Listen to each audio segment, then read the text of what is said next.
সুপ্রভাত সবাইকে। আপনারা তো জানেনই আমি ঘুরতে এসেছি পুরীতে।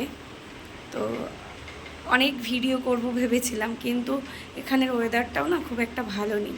কাল সন্ধেবেলা যখন বেরিয়েছি তখন বৃষ্টি হচ্ছে, আর আমার ফোনটাতেও না ডিস্টার্ব হচ্ছে। মানে দেখলাম ভিডিও হচ্ছে না, হয়তো স্টোরেজ ফুল হয়ে গেছে। তো কিছু জিনিস আমি ডিলিট করলাম। তার মধ্যে আপনারা তো জানেনই আমার একটা ছোট বেবি আছে, ওরও শরীরটা ভালো নেই। আর সকালবেলা আমরা যখন স্নান করতে গিয়েছিলাম তখন খুব বড় বড় ঢেউ আসছিলো। তো আমার বাবা আর আমার মেয়ের ওপরে একটা ছোট্ট অ্যাক্সিডেন্ট মতো হয়েছে, মানে আমার বাবার পায়ে লেগেছে, আমার মেয়েটা হাত থেকে পড়ে গেছিলো। যাই হোক, তো ওরা দুজনেই ভালো আছে। আমার বাবার পায়ে একটু লেগেছে, তো একজন এসে পড়েছে বাবার পায়ে, তো ভাঙেনি, বাট লেগেছে।